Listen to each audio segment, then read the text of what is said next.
Hello everyone, welcome to BNM education. মাধ্যমিকে ভৌতবিজ্ঞানের জৈব রসায়ন একটি গুরুত্বপূর্ণ চ্যাপ্টার। আজকের এই ভিডিওতে জৈব রসায়ন চ্যাপ্টারের ইম্পর্টেন্ট প্রশ্ন নিয়ে আলোচনা করব। পরীক্ষার আগে তোমরা অবশ্যই এই প্রশ্নগুলো করে যাবে। আশা করা যায় এর মধ্য থেকে সমস্ত প্রশ্ন কমন আসবে। বিগত বছরে অর্থাৎ 2017 থেকে 2023 সাল পর্যন্ত এখান থেকে কি ধরনের প্রশ্ন এসেছে সেই ধরনের প্রশ্ন নিয়ে আলোচনা করব। তোমাদের বইতে এই চ্যাপ্টারে অনেক রাসায়নিক সমীকরণ আছে। তোমাদের কিন্তু সব কিছু রাসায়নিক সমীকরণ করার দরকার নেই। আমি এই ভিডিওতে বলে দেব তোমরা এই চ্যাপ্টার থেকে কোন কোন রাসায়নিক সমীকরণ মুখস্থ করবে। এছাড়া এই চ্যাপ্টার থেকে প্রতি বছর একটি করে জৈব যৌগের আইইউপিএসি নাম পড়ে। আমি এখানেও বলে দেব যে তোমরা কি জৈব যৌগের আইইউপিএসি নাম করবে আর কোনগুলো করবে না। কাজেই তোমরা ভিডিওটি প্রথম থেকে শেষ পর্যন্ত দেখতে থাকো। ভিডিওটি ভালো লাগলে ভিডিওটি লাইক করো, চ্যানেলে যারা নতুন চ্যানেলটি সাবস্ক্রাইব করো। জৈব রসায়ন চ্যাপ্টার থেকে তোমাদের মোট 8 নম্বরের প্রশ্ন থাকবে। এখান থেকে তোমাদের এমসিকিউ একটা থাকবে, 1 নম্বরের শর্ট প্রশ্ন দুটো থাকবে, 2 নম্বরের প্রশ্ন একটা থাকবে এবং 3 নম্বরের প্রশ্ন একটা থাকবে। তোমাদের এই চ্যাপ্টার থেকে 3 নম্বরের কিন্তু ডাইরেক্ট প্রশ্ন থাকে না। 3 নম্বরের প্রশ্ন তোমাদের হয় 2 + 1 করে দেয়, না হলে 1 + 1 + 1 করে দেয়। একই রকমভাবে এই যে 2 নম্বরের যে প্রশ্ন আছে, এই 2 নম্বরের প্রশ্ন হচ্ছে যে তোমাদের কোনো সময় 1 + 1 করে দেয়। সুতরাং তোমাদের এই চ্যাপ্টার থেকে বেশিরভাগই শর্ট প্রশ্ন থাকবে। আচ্ছা, আমি তোমাদের জন্য যে প্রশ্নগুলো রেডি করেছি, আমি এক এক করে প্রশ্নগুলো আলোচনা করছি। এখানে কিন্তু উত্তর দেওয়া নেই, সব কিছুই তোমাদের বইতে আছে, তোমরা বই থেকেই উত্তর পেয়ে যাবে। যদি তোমাদের কোনো প্রশ্নের উত্তর পেতে অসুবিধা হয় আমাকে এই ভিডিওর কমেন্টে জানিও, আমি তোমাদের উত্তর রেডি করে দিয়ে দিব। দেখো, প্রথম প্রশ্ন দেখো, জৈব যৌগ ও অজৈব যৌগের ধর্মের পার্থক্য। এটা কিন্তু দেখো তোমাদের 2018 সালে এসেছে। এবার দেখো কোন কোন ধর্মের পার্থক্য সেটাও কিন্তু উল্লেখ করে দিয়েছে। গলনাঙ্ক ও স্ফুটনাঙ্ক, দ্রাব্যতা, তড়িৎ পরিবাহিতা, ক্যাটিনেশন ধর্ম, সমাবয়বতা ধর্ম। এই ধর্ম সংক্রান্ত পার্থক্য তোমাদের জানতে হবে, মুখস্থ করতে হবে। এরপরে প্রশ্ন, অজৈব যৌগ থেকে প্রথম আবিষ্কৃত জৈব যৌগের নাম ও সংকেত কি? এটা দেখো, এটা কিন্তু তোমাদের 2020 সালে এসেছিল। এরপরে প্রশ্ন, বিজ্ঞানী কোলবে পরীক্ষাগারে কোন জৈব যৌগ তৈরি করেন? এরপরে প্রশ্ন, বিজ্ঞানী বার্থেলো পরীক্ষাগারে কোন জৈব যৌগ তৈরি করেন? এরপরে প্রশ্ন, বিজ্ঞানী ল্যাভোইসে বিভিন্ন জৈব যৌগ বিশ্লেষণ করে কি প্রমাণ করেন? এরপরে প্রশ্ন 6 নাম্বার, সব জৈব যৌগে কার্বন বর্তমান, কিন্তু কার্বন ঘটিত যৌগ মাত্রই জৈব যৌগ নয়। এটা তোমাদের ব্যাখ্যা করতে হবে। আচ্ছা, এরপরে প্রশ্ন 7 দাগে, কার্বনের যোজ্যতার চতুস্থলকীয় মডেলটির গঠন ব্যাখ্যা কর। অথবা প্রশ্ন হয় যে বিজ্ঞানী ভেন্টহফ ও লাবেল প্রস্তাবিত কার্বনের চতুস্থলকীয় মডেলটির গঠন ব্যাখ্যা করো।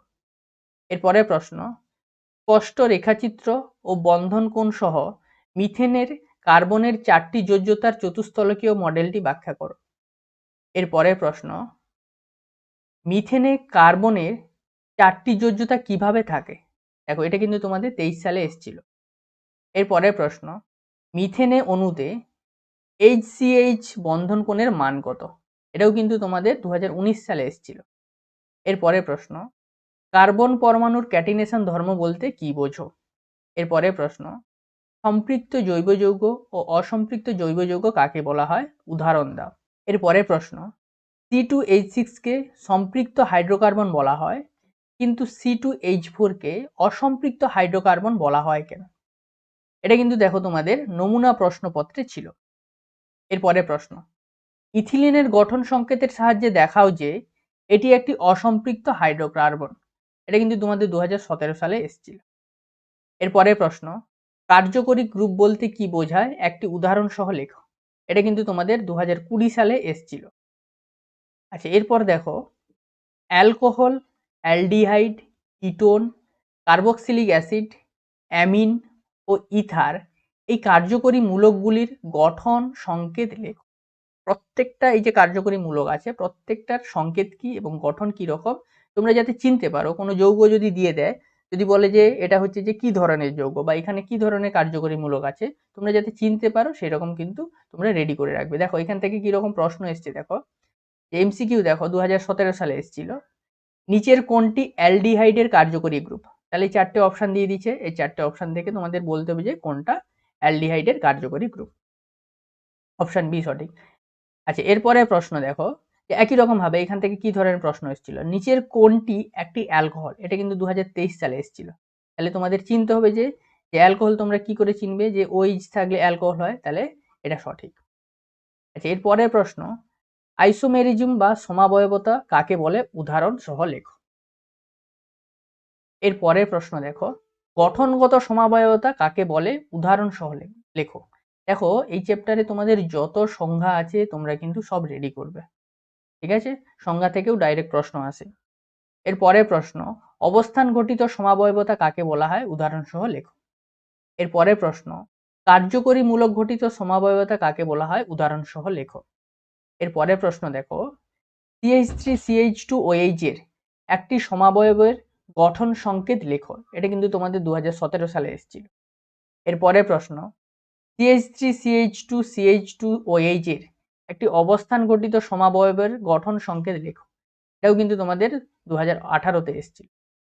এর পরের প্রশ্ন দেখো, এটাও সালের প্রশ্ন, 2020-তে এসেছিল। দেখো দেখো প্রশ্ন বড় থাকলে তোমরা কিন্তু দেখে ভয় পেয়ে যাও না, প্রশ্নটা আগে পড়বে, দেখবে খুবই সহজ প্রশ্ন হয়। এই যেমন একটা 2020 সালে প্রশ্ন এসেছিল, এটা খুব বড় প্রশ্ন, যে দুটি ভিন্ন জৈব যৌগ এ ও বি একই আণবিক সংকেত, সেটা বলছে যে C2H6O সম্পন্ন। এ ধাতব সোডিয়ামের সঙ্গে বিক্রিয়ায় হাইড্রোজেন গ্যাস উৎপন্ন করে, কিন্তু বি ধাতব সোডিয়ামের সঙ্গে বিক্রিয়া করে না। এ ও বি জৈব যৌগের গঠন সংকেত লেখো। এ ধাতব সোডিয়ামের সঙ্গে বিক্রিয়ায় শমিত রাসায়নিক সমীকরণ লেখো। ঠিক আছে, খুবই সহজ প্রশ্ন। তোমরা যদি প্রশ্নটা যদি নাই পড়ে থাকো, না পড়ে তোমরা যদি ছেড়ে দাও, তাহলে কিন্তু তোমরা ভুল করবে। ঠিক আছে, দেখো এই প্রশ্নটা, দেখো প্রশ্নটা বড় কিন্তু উত্তর খুবই সহজ।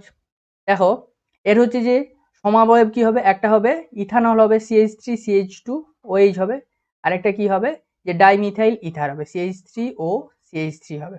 যে এ হবে কি যে যে ইথানল হবে, এটা হচ্ছে যে এ, আর বি হবে যে ডাইমিথাইল ইথার। আর আমরা জানি যে এ হচ্ছে যে সোডিয়ামের সঙ্গে বিক্রিয়া করে, হ্যাঁ মানে ইথানল সোডিয়ামের সঙ্গে বিক্রিয়া করে, আর বি হচ্ছে যে সোডিয়ামের সঙ্গে অর্থাৎ ডাইমিথাইল ইথার সোডিয়ামের সঙ্গে বিক্রিয়া করে না। ঠিক আছে, এই হচ্ছে উত্তর। উত্তর খুবই সহজ, ঠিক আছে, কিন্তু তোমরা প্রশ্ন বড় দেখে তোমরা যদি ছেড়ে যাও তাহলে কিন্তু তোমরা খুবই ভুল করবে। আচ্ছা, এবার দেখো এর ঠিক একই রকম অথবা প্রশ্ন একই উত্তর হবে যে C2H6O এর সমাবয়ব দুটিকে কিভাবে তোমরা শনাক্ত করবে, উপযুক্ত সমীকরণ সহ ব্যাখ্যা করো। একই রকম ভাবে দুটো সমাবয়ব লিখবে, একটা কি হবে ডাইমিথাইল ইথার হবে, আর একটা কি হবে ইথানল হবে, এবং দুটোকে কিভাবে শনাক্ত করবে, একটা হচ্ছে যে সোডিয়ামের সঙ্গে বিক্রিয়া করে, আর একটা হচ্ছে যে সোডিয়ামের সঙ্গে বিক্রিয়া করে না। এইভাবে আমরা শনাক্ত করব। আচ্ছা, এরপরে প্রশ্ন দেখো যে C3H6O এর সমাবয়বগুলির নাম ও গঠন সংকেত লেখো। আচ্ছা, এরপরে প্রশ্ন, সমগণীয় শ্রেণী বা সমগোত্রীয় শ্রেণী বলতে কি বোঝো। আচ্ছা, এরপরের প্রশ্ন দেখো, এটাও কিন্তু তোমাদের 2020 সালে এসেছিল। দেখো প্রশ্নটাও বড়, হ্যাঁ এই বড় দেখে তোমরা ছেড়ে দাও না। দেখো কি বলছে যে নিচের জৈব যৌগগুলির থেকে একটি সমগণীয় শ্রেণীর সদস্য বেছে নিয়ে তাদের আণবিক ওজনের ঊর্ধ্বক্রমে পরপর সাজাও। ঠিক আছে, দেখো এই যৌগগুলো বলে দিছে। এবার বলছে যে এদের মধ্যে কোন যৌগগুলো হচ্ছে যে একই সমগণীয় শ্রেণীর। আমরা দেখতে পাচ্ছি যে এই যে এই একটা অ্যালকোহল গ্রুপের যৌগ আছে, এই হচ্ছে যে অ্যালকোহল গ্রুপের যৌগ আছে, এই হচ্ছে অ্যালকোহল গ্রুপের যৌগ আছে। ঠিক আছে, তাহলে এগুলো কি হবে যে একই সমগণীয় শ্রেণীর হবে, এবং এদের হচ্ছে যে আণবিক ওজনের ঊর্ধ্বক্রমে সাজাতে হবে, অর্থাৎ আণবিক ওজনের ছোট থেকে বড় হিসাবে সাজাতে হবে। এরপর দেখো তোমাদের IUPAC নাম বলে দিয়েছে। ঠিক আছে, দেখো আমি এখানে অনেকগুলো জৈব যৌগের সংকেত লিখেছি। ঠিক আছে, এখানে যে কটা জৈব যৌগের সংকেত লেখা আছে তোমরা এগুলোই ভালো করে করবে। ঠিক আছে, এর মধ্য থেকে অবশ্যই আসবে IUPAC নাম। ঠিক আছে, প্রত্যেক বছর তোমাদের এখান থেকে একটা করে প্রশ্ন আসে, আর তোমরা যখন IUPAC নাম করবে তোমরা 3টের বেশি কার্বন পরমাণু যুক্ত যৌগের IUPAC নাম করবে না, 3টে বা তার কম জৈব যৌগের IUPAC নাম করবে। দেখো এখানে যত ধরনের 3টে বা 3টের কম যত ধরনের জৈব যৌগ হয় সব কটা আছে, তোমরা এখানে যে কটা দেওয়া আছে, এই একটা CH3 CH3 CH3 CH2 CH3 এরকম কমা কমা দিয়ে আমি দেওয়া আছে, তোমরা প্রত্যেকটা সুন্দর করে রেডি করবে এবং এর মধ্য থেকেই আসবে। আরেকটা কথা বলে রাখি যে যে তোমরা একটা কার্যকরী মূলক যুক্ত কেবলমাত্র IUPAC নাম করবে, ঠিক আছে? একটা জৈব যৌগের দুটো কার্যকরী মূলক আছে, এই রকম জৈব যৌগের নাম তোমরা রেডি করবে না, কারণ এই ধরনের IUPAC নাম পড়বে না, ঠিক আছে? তাহলে এখানে যে কোটা দেওয়া আছে তোমরা সেগুলোই কেবলমাত্র রেডি করবে, দেখবে যে এখান থেকেই আসবে। আচ্ছা, এরপরে প্রশ্ন দেখো, CH4 C2H4 C2H2 LPG CNG এর শিল্প উৎস ও ব্যবহার লেখো, ঠিক আছে? দেখো এখানে বলে দিচ্ছে যে শিল্প উৎস, এটা কিন্তু পরীক্ষাগারে প্রস্তুতি নয়, ঠিক আছে? সুতরাং এখান থেকে তোমরা শিল্প উৎসই করবে, বইতে দেখবে শিল্প উৎস যে দেওয়া আছে সেই শিল্প উৎসই করবে এবং প্রত্যেকের একটা বা দুটো করে ব্যবহার রেডি করবে। ডাইরেক্ট এখান থেকে প্রশ্ন আসে, এলপিজির একটা ব্যবহার লেখো, সিএনজির একটা ব্যবহার লেখো, এবং এইখান থেকে এই যে শিল্প উৎস থেকে কোনো রাসায়নিক বিক্রিয়া রেডি করার দরকার নেই, ঠিক আছে? শিল্প উৎস শিল্পতে কিভাবে প্রস্তুত করা যায় উইথাউট কোনো রিয়াকশন ছাড়া, কোনো বিক্রিয়া ছাড়াই তোমরা উৎসটা রেডি করবে এবং একটা করে ব্যবহার করবে। দেখো এখান থেকে প্রত্যেক বছর কিন্তু প্রায় প্রশ্ন এসছে, 17, 19, 20, 23 প্রায় কিন্তু প্রশ্ন এসছে। আর তোমরা জানো যে 21 সালে প্রশ্ন হয়, 21 সালে পরীক্ষা হয়নি, আর 22 সালে পরীক্ষা হয়েছিল, 22 সালে কিন্তু এই চ্যাপ্টারের পরীক্ষা হয়নি। সুতরাং এই জায়গাগুলো এই যে সুতরাং এই প্রশ্নটা হচ্ছে যে সুন্দর করে রেডি করবে। এরপরের প্রশ্ন দেখো, কার্বন ব্ল্যাক কি? কৃত্রিম উপায়ে ফল পাকানোর জন্য কি ব্যবহৃত হয়? ঝালাইয়ের কাজে ব্যবহৃত হয় এমন একটি জৈব যৌগের নাম লেখো। সবকটাই কিন্তু এগুলো শর্ট প্রশ্ন। এরপর দেখো, এলপিজি ও সিএনজি এর প্রধান উপাদান কি কি? মানে এলপিজি এর প্রধান উপাদান কি, সিএনজি এর প্রধান উপাদান কি? এরপরে প্রশ্ন, মিথেনকে অক্সিজেনে দহন করলে কি ঘটে? সমিত সমীকরণ লেখো। এটা কিন্তু 2019 সালে এসেছিল। এরপরের প্রশ্ন, মিথেনের সঙ্গে ক্লোরিনের প্রতিস্থাপন বিক্রিয়ার শর্ত কি? এই বিক্রিয়ার প্রতিটি ধাপের সমিত সমীকরণ দাও, ঠিক আছে? দেখো এটাও কিন্তু 2018-তে এসেছিল, 2023-এ এসেছিল, ঠিক আছে? এখানে যে কটা ধাপ দেওয়া আছে প্রত্যেকটা ধাপের হচ্ছে যে তোমরা বিক্রিয়া রেডি করবে এবং কি কি যৌগ উৎপন্ন হয় সেটাও কিন্তু তোমরা রেডি করবে এবং কি কি বিক্রিয়ার শর্তটাকে সেটাও কিন্তু রেডি করবে। এরকম বলে দেয় যে এরকম প্রশ্ন আছে যে মিথেনের সঙ্গে ক্লোরিনের প্রতিস্থাপন বিক্রিয়ার প্রথম ধাপে কি উৎপন্ন হয়েছে? সমিত সমীকরণ লেখো। বা দ্বিতীয় ধাপে কি উৎপন্ন হয়েছে? সমিত সমীকরণ লেখো। সুতরাং প্রত্যেকটা ধাপ তোমরা সুন্দর করে রেডি করবে। আচ্ছা, এরপরের প্রশ্ন দেখো, ইথিলিনের সঙ্গে হাইড্রোজেনের দ্রুত বিক্রিয়ার শর্ত উল্লেখ করে সমিত রাসায়নিক সমীকরণ লেখো। অথবা অথবার প্রশ্ন, ইথিলিন থেকে ইথেন কিভাবে প্রস্তুত করবে এটা বলে দিয়েছে, ঠিক আছে? দেখো এটা হচ্ছে যে 2020 সালে এসেছিল। এরপর দেখো যে ইথিলিনের সঙ্গে ব্রোমিনের দ্রুত বিক্রিয়ার শর্ত সহ সমিত সমীকরণ লেখো। এর অথবার প্রশ্ন, ইথিলিন থেকে CH2Br কিভাবে প্রস্তুত করবে তার শর্ত সহ তোমাদের হচ্ছে যে লিখতে হবে। আচ্ছা, এরপরের প্রশ্ন, ইথিলিনের পলিমারাইজেশন বিক্রিয়া দ্বারা পলিথিন উৎপাদন কিভাবে করা হয়? এটা কিন্তু তোমাদের 2023 সালে এসেছিল। এরপরের প্রশ্ন, ইথিলিন ও পলিথিনের মোলার ভর, মোলার আয়তন ও এসটিপিতে ভৌত অবস্থা সংক্রান্ত পার্থক্য লেখো। এরপরের প্রশ্ন, অ্যাসিটিলিনের সঙ্গে হাইড্রোজেনের দ্রুত বিক্রিয়ায় শর্ত উল্লেখ করে সমিত সমীকরণ লেখো। এর অথবা প্রশ্ন, যে অ্যাসিটিলিন থেকে কিভাবে ইথেন উৎপন্ন করবে, সেটা হচ্ছে যে রূপান্তর কি কি শর্ত লাগবে, কতগুলো ধাপে তোমরা তৈরি করবে, প্রত্যেকটা ধাপের বিক্রিয়া এবং শর্ত তোমাদের উল্লেখ করতে হবে। এটা কিন্তু তোমাদের 2023 সালে এসেছিল। এর পরের প্রশ্ন, অ্যাসিটিলিনের সঙ্গে ব্রোমিনের দ্রুত বিক্রিয়ার শর্ত উল্লেখ করে সমিত সমীকরণ লেখো। অথবা অথবার প্রশ্ন, রূপান্তর, অ্যাসিটিলিন থেকে CHBr2 কিভাবে প্রস্তুত করবে, এটা হচ্ছে যে শর্ত সহ তোমাদের লিখতে হবে। এরপর দেখো তোমাদের 2019 সালে একটা বড় প্রশ্ন এসেছিল। কি প্রশ্ন? যে এ ও বি দুটি করে কার্বন পরমাণু যুক্ত দুটি সম্পৃক্ত হাইড্রোকার্বন ব্রোমিনের সঙ্গে বিক্রিয়ায় এ তে অনুপ্রতি 1 অণু ব্রোমিন ও বি তে অনুপ্রতি 2 অণু ব্রোমিন যুক্ত হয়, এ ও বি এর গঠন সংকেত লেখো, ঠিক আছে? এটা হচ্ছে যে ঠিক হচ্ছে যে এর আগের যে প্রশ্ন, ইথিলিন এবং অ্যাসিটিলিনের ব্রোমিনের সঙ্গে যে দ্রুত বিক্রিয়া, সেই বিক্রিয়াই বলছে, ঠিক আছে?